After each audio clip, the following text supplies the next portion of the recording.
Alberto Nisman, buenas noches, gracias por estar con nosotros en A Dos Voces. Buenas noches, gracias a ustedes. Usted acusó y pidió la indagatoria de la presidenta Cristina Kirchner y la acusó de decidir, negociar y organizar la impunidad de los iraníes acusados del salvaje y sangriento atentado contra la AMIA. ¿Por qué? Si esto es así, hay abundantes elementos que así lo indican.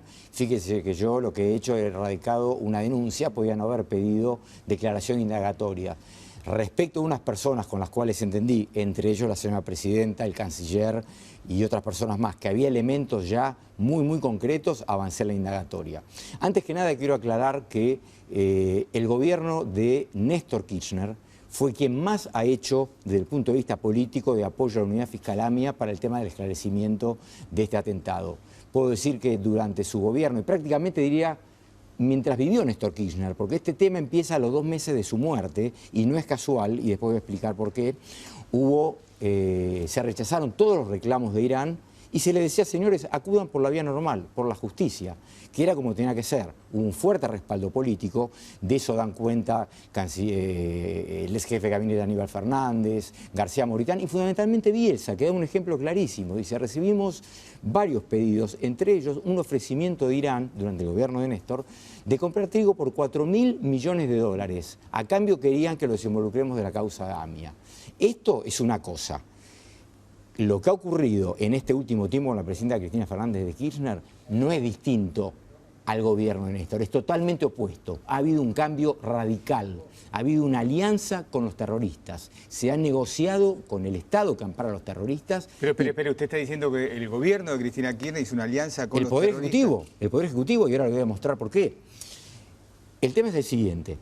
El memorándum se firma en el 2013 y se lo plantea como el inicio de un proceso, de una negociación para destrabar la causa. Eso es una gran mentira, y repito, no equivocación, mentira. El memorándum, la firma del memorándum, es la finalización de un proceso de impunidad que empieza 2 años antes. En enero del 2011, la presidenta Cristina Fernández de Kirchner le ordena a su canciller que hay que desinvolucrar, por los motivos que ahora voy a explicar, a Irán de la causa AMIA, y lo envía a mantener una negociación primero con el canciller sirio en Damasco, al-Moladem, y luego con el canciller iraní Salehi. ¿Cuál fue el motivo? ¿Por qué Argentina quería esto?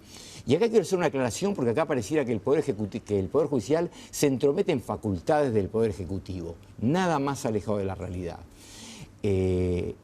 El motivo que buscaba Argentina era, por un lado, acercarse geopolíticamente a Irán. Esto es lo que surge en las evidencias de la causa. Por otro lado, restablecer relaciones diplomáticas y, ante la severa crisis energética que sufría Argentina, comprarle petróleo a Irán, que Irán comprara eventualmente granos, y después aparece Rabani ahí queriendo ofrecer armas, que también se hablar de eso. Hasta ahí un objetivo absolutamente legítimo. Nos podrá gustar con quién salía Argentina o no, es una facultad exclusiva y excluyente del Poder Ejecutivo. Nada de cuestionable tiene en eso. ¿Dónde viene el problema? Que ante esa decisión argentina, que guste o no, insisto, legítima, dicen: este proyecto político que tenemos es inviable en la medida que subsistan las acusaciones por la causa AMIA. Entonces hay que borrar estas acusaciones. Los términos textuales, hay 2 años y medio de escucha vinculado con este tema. Para hacer una idea, estos teléfonos están interviniendo desde hace 8 años. Se quiere decir que esto es de ahora, de una interna Secretaría de Inteligencia. Hace tiempo que ocurrió todo esto. Bueno, lo que se dice es: hay un interés particular por este tema, entonces hay que desinvolucrar a los iraníes. Y se lo envía al señor Timerman a realizar esta gestión. A ver, Timerman sería un ejecutor de las órdenes de Cristina. A conciencia y sabiendo, obviamente, de lo que estaba haciendo. Sí. Se reúne y se acuerda esto. El acuerdo se firma en enero del 2013. En noviembre del 2012 yo ya tengo escuchas donde ya se habla de un pacto de impunidad, pero no porque por un lado hay que desinvolucrar a determinada gente, pero no alcanzaba con eso, había que crear una pista falsa. Ya se estaba la Secretaría de Inteligencia con personal que responde directamente, que tengo que mencionar estos términos porque si no violo la ley 25.520, más allá que ya he pedido el levantamiento del secreto de todo esto, por eso hablo del personal, puede ser 1, 5, 10 personas, pero es personal de la CIDE que responde a la presidenta. No es un eso está probado, o sea, no es un empleado infiel que está pasando información. Directamente esta persona negocia directamente con los iraníes y le pasa todo tipo de información vinculado con la causa. Se arma la hipótesis falsa es involucrar a una conexión de fachos locales. ¿Por qué eso? Se contrata a un ex fiscal federal, que también está denunciado y es juez de instrucción, Héctor Irimia. Sí. No en vano está elegido esta persona. Cuando ocurre el atentado, es designado junto con otros colaborador de los fiscales originales de la causa, Mullen y Barba, que intervienen por 3 meses. Entonces el objetivo, Esteche lo presenta a este personal de la Secretaría de Inteligencia. Esteche, aclaremos, el dirigente Quebracho. Exactamente.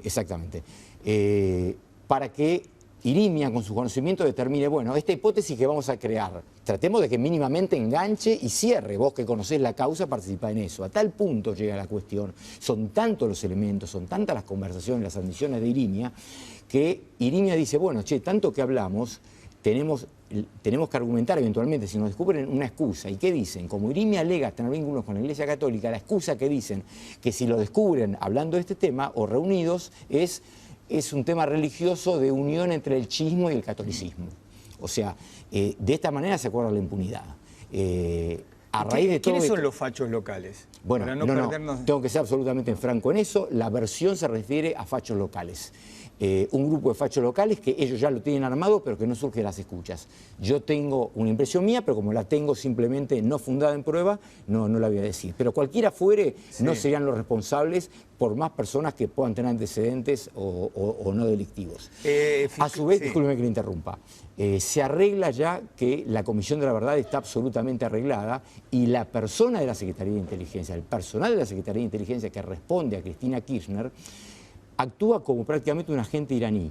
Le informa a los iraníes todo lo que ocurre en la causa, los pasos que van a seguir, sabe del expediente más que yo, le informa de lo que yo estoy por hacer, le informa datos personales míos, le informa datos de mi ex esposa que es juez federal, le informa datos de menores. Hay cosas que yo no sabía, que me entero de la causa siendo el fiscal que maneja la Secretaría de Inteligencia, que depende de la Presidencia de la Nación y que debe informar al fiscal de esta manera. Se ríen del fiscal. El fiscal va a quedar patas al norte cuando vea esta nueva hipótesis que le metemos. Va a tener que renunciar.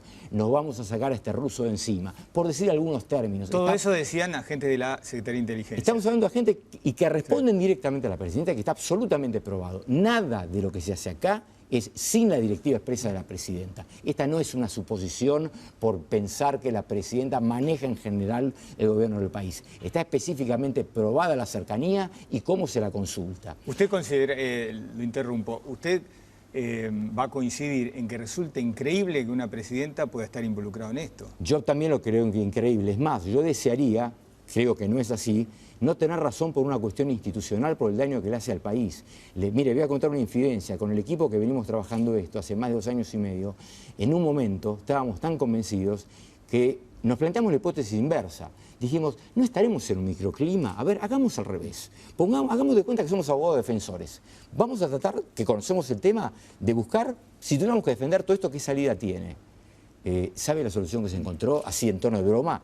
La más lógica, la única forma es entrar a la fiscalía y robar la causa. Está en la prueba, está en la contundencia, está en la evidencia. Es clarísimo. Bueno, usted habló de evidencia. ¿Qué evidencia? Bueno, personal de la Secretaría de Inteligencia, hay una persona acá que es el nexo cuyo teléfono ya estaba intervenido de antes. Yo tranquilamente, por las funciones que tengo en la causa mía, podría decir, me pongo a investigar el memorándum, que sería legítimo. No lo hice. En un teléfono que estaba intervenido desde hace 8 años. ¿Por qué está intervenido? Porque por ese teléfono hablaba Moshen Rabani. Entonces nosotros lo que buscábamos era capturar a alguno de los prófugos y por cada charla que había detectábamos de qué lugar hablaba. Entonces teníamos la mala suerte que cada vez que hablaba desde Irán, con lo cual no podemos detenerlo. Recordemos, yo lo interrumpo con algunas cosas para la gente y para todos. Recordemos, Moshen Rabani fue ex agregado cultural de la Embajada de Irán acá y es uno de los máximos responsables del atentado. Exactamente. Y nos empiezan a aparecer datos desde mucho antes. Entonces, la Secretaría de Inteligencia mantenía permanentemente informado y negociaba con Rabani. O sea, acá hay una negociación del gobierno argentino, no solo con el Estado que protege a los terroristas, sino con los terroristas mismos, obviamente por interpósita persona. ¿Quién es la persona esta? Youssef Khalil, es la persona de mayor poder de Irán en Argentina, ¿Qué hace? ¿Quién es? Es una persona que está en una mezquita, es una persona, una familia muy poderosa, es los ojos, es la persona que actúa en representación de Irán en Argentina, es los ojos y los oídos de Irán, tiene más poder que el encargado de negocios, de hecho dice en este tema, discute con el encargado de negocios y dice este tema lo manejo yo. El actual encargado de negocios lo primero que hace cuando llega a Kirmán es agradecerle su nombramiento, o sea, ¿quién maneja todo este tema? Esta persona es quien recibe los datos del personal de Secretaría de Inteligencia. Todo lo que recibe se lo informa Rabbani. ¿Sabe lo que dice Rabbani? Déjeme que lo evalúe, voy a consultar, voy a tomar una decisión. O sea, es Rabbani el imputado el que toma las decisiones por Irán. Inclusive, más allá de que negocia su propia impunidad, porque pregunta cómo va lo mío, quédate tranquilo, todo está arreglado, va por tal lado, le dan datos que no se le pueden dar a un imputado. Funcionarios argentinos brindan información secreta de Estado a una potencia extranjera en general y del tema AMIA en particular. Y todo vinculado con Rabbani. Inclusive, muchos datos comerciales los decide Rabbani. No hay nada ilegal en el tema comercial si se quiere desde un punto de vista lógico. Pero usted dice que Rabbani no puede decidir estas cosas. Y usted dice que todo este plan, usted habla toda esta confabulación criminal, estaba destinada a permitir un intercambio comercial de petróleo por granos en la Argentina. Y lo que surge de la causa es que los objetivos, puede haber 20, son 3. Es un acercamiento geopolítico, concretamente dicen, el fiscal no se dio cuenta, pero esto, o sea, es terrible para un fiscal argentino que funcionarios argentinos digan esto. Mi acusación fue avalada por más de 90 países. Nos apoyó, para que se dé una idea, en el Comité Ejecutivo, países que están muy cerca de Cabo, que pueden estar muy cerca de Irán, India, Rusia, Marruecos, Argelia, y nuestros propios agentes juegan para ellos. ¿Por qué? Porque cambió la decisión geopolítica o la posición geopolítica argentina, lo cual es válido, pero lo que viene ilegal, que es lo que acá se cuestiona, es que dicen, ahora el responsable del atentado del AMIA, y esto lo dicen, no tiene que salir las pruebas, tiene que estar en consonancia con la nueva política exterior. El gobierno puede tener la política exterior que quiera, gustará o no gustará, insisto, es resorte exclusivo del Ejecutivo. Lo que no pueden hacer es limpiar una causa porque sí. Por eso usted dice que se estaba inventando un nuevo y falso culpable. Exactamente, pero eso o sea, se firma el memorándum una vez que los culpables ya están decididos, ya está arreglado. Yo tengo las escuchas donde Irimia acuerdan reuniones, dicen cómo lo van a hacer, quién va a hacer, ¿por qué no se lleva adelante todo esto? La pregunta, porque los intereses eran distintos.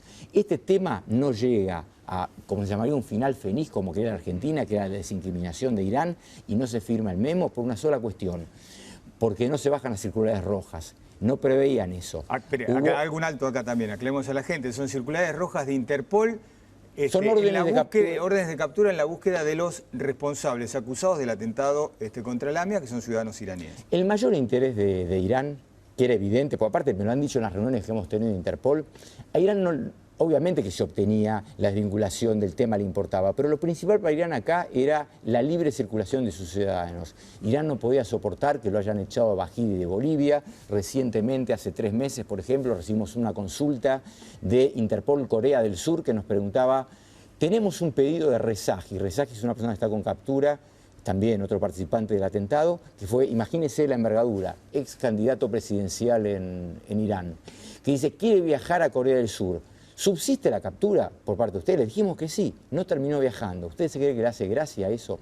¿Por qué no se bajan las circulares? Justamente porque Noble dice no, lo tiene que ordenar el juez. A tal punto estaba acordado, porque acá hay pactos secretos. Yo no puedo terminar todavía si firmados o no, pero acá hay acuerdos secretos entre ambos estados y uno de ellos es que se bajaban las circulares rojas. ¿De qué manera se bajaban? En el punto 7º del memorándum es el único punto operativo. ¿Qué significa operativo? Que se efectiviza antes que se apruebe, o sea, bastaba la firma del acuerdo para que se haga efectivo. De hecho, ese punto se hizo efectivo el 23 de enero del 2013 y nada más pasó porque no se acordó. ¿Qué decía ahí? Se le hacía saber a Interpol que el conflicto, se llama, miren cómo se llama, conflicto entre la Argentina e Irán por el tema AMIA, se iba a solucionar por, el término justo era, por común acuerdo, por negociaciones comunes, por cooperación mutua entre ambos estados. Eso en buen criollo, en lenguaje diplomático, se le está diciendo a Noble, señor, usted ya no tiene nada que ver en esto, él y yo nos pusimos de acuerdo. ya está, bájela. Se esperaba eso. ¿Quién pidió que se baje? No hay un pedido concreto, ni Timerman lo va a hacer, pero se esperaban eso. Surge claramente de las escuchas cuando le preguntan por qué la demora. Por ejemplo, hay muchas menciones al tema comercial de Debido.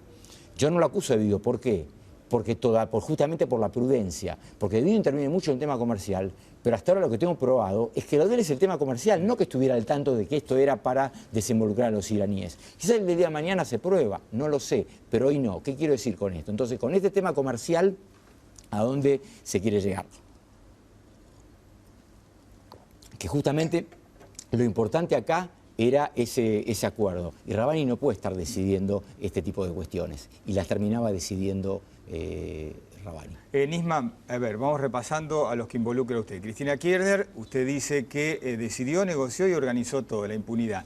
Timerman fue el ejecutor de las órdenes. Absolutamente todo. Usted menciona al diputado el Cuervo Larroque, un diputado... Larroque es la voz de Cristina Kirchner en todo esto, por lo que surge de la evidencia de la causa. Cristina Kirchner no hablaba con Delía, sino que Larroque era el intermediario. Larroque recibía la información de Cristina Kirchner, se la pasaba a Delía, se reunía con Khalil, le daba instrucciones y a su vez se reunían en la casa de Delía. Hay varios datos de esta postura. Ocurría el tramo inverso, cuando Khalil necesitaba que alguna información llegue al gobierno argentino, se hacía llegar a Larroque, etcétera, etcétera. O sea, todo esto llevaba pasaba, y traía. Exactamente, y estaba al tanto del plan de impunidad. Es más, da instrucciones respecto de cómo debían actuar en temas muy puntuales que están desvinculados del tema AMIA, pero prueba el conocimiento. La cantidad de escuchas es inmensa. ¿Larroque también está en las escuchas? Por supuesto, pues, o sea, pero las escuchas las tomo como un indicio, quiero que quede claro, porque en una escucha se puede decir también cualquier cosa. Todo lo que dice las escuchas está corroborado además por otro elemento que es independiente pero que se ha verificado en la causa. Otro tema de los pactos secretos era que cuando no se bajan las circulares rojas justamente, pese a lo que Timerman no puede pedirla, pero Timerman permanentemente dice el acuerdo va avanzando. Por eso viaja en septiembre y en noviembre del 2013 a Interpol. Él no puede pedir que se saquen las circulares rojas, pero ese era el acuerdo. Entonces, ¿qué dice? Estamos avanzando en el acuerdo con Irán, a ver si Noble la bajaba, y Noble no las bajaba. Hay innumerables charlas, por ejemplo, Khalil vuelve de Irán y le preguntan, bueno, tenemos que empezar con el comercio, le dicen. Y Debido dicen, se tiene que firmar el memorándum. Debido parece un poco ajeno al tema, él está en el tema comercial, por lo menos de lo que surge hasta ahora. Por eso, así como acusa una persona, digo respecto del otro. Dicen, bueno, pero acá hay que saber que Timerman, te avisaron a vos que Timerman no cumplió con el tema de las circulares rojas. Es más, lo destratan desde el punto de vista religioso, lo tratan, Delía y otra persona más, totalmente discriminativamente y dicen, este ruso de mierda no cumplió con esta cosa, se comprometió a bajar las circulares rojas y hasta que esto no ocurra, Irán no va a firmar absolutamente nada. Entonces empiezan a cuestionar la aptitud de Timerman y en un momento hasta lo defienden diciendo, y es ahí donde también queda involucrada la presidenta, porque dicen, no estoy haciendo un juicio de valor, estoy repitiendo cosas que surgen. Por más inepto que sea Timerman, acá la cuestión fue orden de la presidenta y Timerman cumple. Esto va a terminar saliendo, hay que tener un poco de paciencia. Irán es el que le reclama a Argentina que tiene que cumplir con eso porque si no, no se puede avanzar. Por eso, a Irán lo que le importaba eran las circulares rojas. Si se daba, el comercio era un medio, no era la finalidad. Para Argentina sí era la finalidad. Y desinvolucrar por esta cuestión de política exterior. Es más, negocian con Rabbani su propia impunidad. Cuando se acuerda con Rabbani en estas escuchas que habla el personal de la CIDE y le dicen a Rabbani dice, voy a evaluar, y si la cosa sale bien y avanza con impunidad, voy a proponerle al gobierno de Irán, dice Rabbani, que es quien el imputado toma las decisiones, se tiene conciencia de esto. Dice, voy a consultar al gobierno de Irán para que también le compremos armas a Argentina, así lo beneficiamos más. O sea, esto es prueba que yo tengo. ¿Qué hago con esta prueba? No la presento. O sea, a mí no me causa ninguna gracia. Acá no hay nada personal y esto quede claro. Es mi obligación, lo hice y lo volvería a hacer. Pero a mí me tocó acusar a Carlos Menem en su momento y obviamente me criticaron los menemistas. También tuve que acusar a una persona con la cual tenía una cierta relación, no digo de amistad, pero una cierta relación de trabajo y a quien le tenía aprecio. Cuando vi la prueba la tuve que acusar igual, el comisario Palacios, de otro partido político, los que ahora critican y dicen que es una barbaridad sin saber cuál es la prueba que hay, y sería bueno que alguno de los que está hablando ahora vea si no está en una escucha o no tiene algo que ver antes de hablar, Sería importante también eso. No dijo nada cuando yo acusé. O sea, yo no me fijo en partidismos. Yo desearía no acusar, pero si tengo la prueba, mi obligación es presentarla a un juez. Y es el juez el que va a decir si tengo o no razón. A propósito de este tema, después en A Dos Voces vamos a escuchar las voces del oficialismo que se refirieron a este tema. Pero Aníbal Fernández, el secretario general de la Presidencia, vincula todo esto como una operación de Jaime Estiuso, que fue un director importante durante décadas de la Secretaría de Inteligencia, que ya no está, y usted dice acá, él dice acá, y todo como una operación de Estiuso y suya. Sí, eso es totalmente pensable. Lo conozco a Estiuso, trabajé con Estiuso, es la persona que más sabía de la causa AMIA. Néstor Kirchner, cuando me pone a cargo de la unidad, yo ya lo conocía, reconozco a Estiuso, me dice, la persona que más conoce con la que usted va a trabajar es esta, la causa AMIA, que es un atentado terrorista internacional, tengo que trabajarlo con un organismo de inteligencia. No lo voy a trabajar sin desmerecerlo con el servicio penitenciario de la Policía de la Provincia de Buenos Aires, que no sabe nada. ¿Y qué trabajo hizo Estiuso? Absolutamente todo lo que yo le pedía. ¿Con quién? Coincidía en muchas cosas y tiene muchísimas discrepancias. Le doy un ejemplo. Estiuso es un excelente profesional, no tengo duda, pero a veces Estiuso, como todo hombre de inteligencia, venía y me decía, tengo esta prueba, en tal hecho participó fulano, y la explicación que me daba cuando me hablaba era coherente. Digo, bueno, la prueba, no el informante de la triple frontera. Le digo, pero escúcheme, para inteligencia es bárbaro esta prueba. Yo tengo que ir ante un tribunal. Me sacan corriendo. ¿Qué digo? Ah, no, me lo dijo el señor Estiuso. Y se generaban discusiones, o sea, Estiuso presentaba muchas cosas. Yo solamente validaba lo que jurídicamente, lo que le podía dar validez judicial. Pero volviendo al tema de que dijo Aníbal Fernández, que más allá de la crítica, voy a ser honesto y voy a reconocer que en la época de Néstor Kirchner, cuando fue el tema de Interpol, colaboramos muchísimo en la causa. Creo que esto es una crítica política. Yo sé lo que piensa Aníbal Fernández de esta cosa, pero bueno, también entiendo cómo es este juego y las cosas que... Él que era ministro del Interior, tenía cargo fue de la ministro del Interior, fue jefe de gabinete, o sea, tuvo mucho, cuando yo viajé a Interpol fue quien me facilitó inclusive muchas de las cuestiones, tuve muchas charlas con él y ha colaborado y lo reconozco, más allá de que hoy tenga que criticar una determinada postura. Pero las escuchas datan del año 2008. En el año 2008 no había memorándum, no había nada.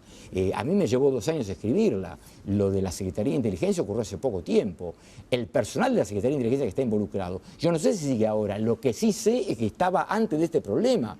O sea que hasta ahora, hasta puede llegar a ser, no digo ni que sí ni que no puedo afirmarlo porque aparte estoy obligado por la ley, que sean hasta amigos de Estiuso. O sea, no tiene nada que ver una cosa con otra. Acá no hay ninguna interna, acá tengo una prueba que si yo como fiscal no la presento, cometo delito y se la presenta un juez. Y dejemos que sea el juez Lijo el que diga y démosle tiempo, porque realmente yo vengo con esto hace 2 años y les puedo asegurar que la documentación y la cantidad de escuchas es terriblemente voluminosa, que lo analice con tiempo. Discúlpeme, Lijo está de vacaciones, es la jueza Servini de Cubría es la que está interviniendo ahora, la que tiene que decir en primer lugar si habilita o no la feria. Yo he pedido determinadas medidas, pero bueno, entiendo que también en principio, como yo no pido detenciones, sí pido prohibiciones de salida del país, puede que no sea considerada una cuestión de feria. Obviamente pido prohibiciones de salida del país, no de los funcionarios máximos, porque descarto que van a huir. Sí pido la prohibición de salida del país del doctor Héctor Irimia, de Esteche, de Delía y de... Ex agente o agente de inteligencia. Ahí está, del personal de Secretaría de Inteligencia. De los demás doy por sentado que no. Más allá de pedir un embargo general que yo estimo preventivo por los daños causados por esta impunidad durante todo este tiempo en 200 millones de pesos, teniendo en cuenta la multiplicidad de víctimas. Y otro tema que quiero aclarar también, cuando se dice no se ha ocasionado acá ningún perjuicio a la causa, es mentira. Hay estados que han proporcionado información. Un ejemplo, la Corte Suprema de un país latinoamericano, no un servicio de inteligencia, la Corte Suprema de un país latinoamericano me ha aportado información en su momento fundamental de actividades ilícitas iraníes, terroristas en Venezuela y en otro lado que podían tener vinculación con la causa AMIA. ¿Usted se cree que, sabiendo que hay un memorándum, más allá que no está aprobado, pero que dice... Argentina tiene que pasarle toda la información que tiene a Irán. O sea, ¿alguien le va a dar información al Estado argentino sabiendo que se la va a dar al acusado? O sea, ¿en qué cabeza cabe? O sea, evidentemente el perjuicio está causado y lo veo con la reticencia de informar. Nadie dice no te informamos, pero ya no hay el flujo informativo como antes. Igual la causa avanza. Igual quiero referirme también a un tema... Ahora vamos a hablar de cómo está la investigación, pero veníamos hablamos de Cristina Kirchner, hablamos del canciller Timmermans, hablamos de los agentes de inteligencia, hablamos del Cuervo Larroque. ¿Cuál fue el rol en todo esto de Luis Delía, el piquetero? No, el tema de Luis Delía fue fundamental. Luis Delía interviene en prácticamente todo. en el plan, primero en el plan de impunidad, en las negociaciones para llegar al acuerdo por el tema del comercio, es quien habla permanentemente con Khalil, quien se reúne, quienes fijan la estrategia, quienes dicen cómo hay que actuar, cómo hay que hacer para desinvolucrar a los iraníes, está mencionado, habla, actúa, o sea, la prueba con Delia es absolutamente contundente, propio con su pensamiento y con lo que dice públicamente. Acá lo hemos materializado en hechos delictivos. Otro tema que hay es que se ha montado para esto una diplomacia paralela, por lo menos para el caso AMIA. Y le doy un ejemplo, donde se demuestra claramente las mentiras del canciller y de la señora presidenta. Acá hubo varios acuerdos secretos, entre ellos la bajada de las circulares rojas. A tal punto llega el enojo de los iraníes que le mandan mensajes cifrados a Timerman. Por ejemplo, en marzo del 2013, cuando Irán dice no se baja, cuando Interpol dice no se bajan las órdenes de capturas, Salehi dice: el real contenido del acuerdo entre Irán y Argentina va a ser dado a conocer en su momento y abarca a los imputados. ¿Cómo el contenido va a ser dado a conocer en su momento, en marzo del 2013, cuando ya teníamos el memorándum de 2 meses antes?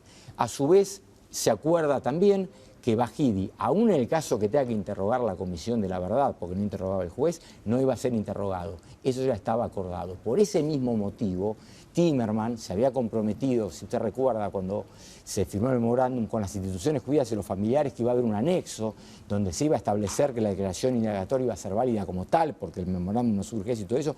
Nunca más habló ni se firmó, y no se podía. Y otro mensaje que demuestra que hubo pactos también de los iraníes es cuando Cristina Kirchner, en el memorándum es del enero del 2013, en las Naciones Unidas, en septiembre del 2012, dice, como si fuera algo novedoso: hemos recibido una invitación, un diálogo bilateral con Irán, se hacen 2 reuniones y se llega a un acuerdo.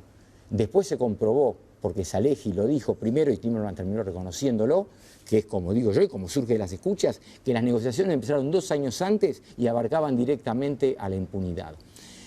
Y me quiero detener, porque esto sí me parece muy fundamental, en una puesta en escena de cómo la diplomacia argentina ha engañado prácticamente al mundo.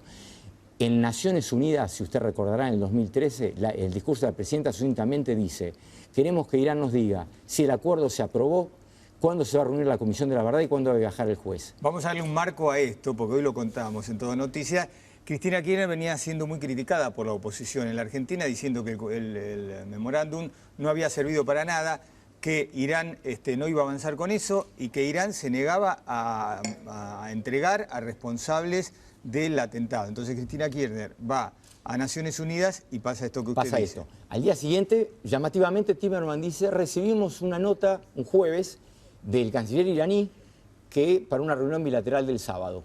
Esto es lo que surge en los papeles. Ahora, ¿qué me surge a mí de todas esas escuchas? Día viernes, día intermedio, conversación de Delia con Khalil en el teléfono de Khalil. Youssef, palabra más, palabra menos, recibí un llamado urgente, estoy saliendo de la Rosada, tengo un mensaje de la presidenta, me tenés que reunir con Pacdaman, hace falta algo urgente para mañana. Se la hago muy corta. Sí. Hace falta que salgan a decir de manera conjunta que el acuerdo ya se aprobó. No, pero si eso no es cierto, le contestan, no importa, me dijo la presidenta. Hay que aparentar eso para que Interpol baje la circular roja. Eso está todo en las escuchas. Obviamente. Y le digo, y estoy siendo prudente, hay cosas que todavía prefiero no decir, que están en las escuchas, que son aún más graves. Delia estaba saliendo de gobierno. Se reúne con Pacdaman, sí. Acuerdan esto y le dicen: decile, hay que hablar con Rabani para que transmita al gobierno esto. ¿Qué fue en definitiva lo que ocurrió? No se termina siendo una reunión bilateral. Le dicen: Irán no va a aceptar esto. No importa, insiste Delia, que lo aparentan. Y ahí se corta la comunicación.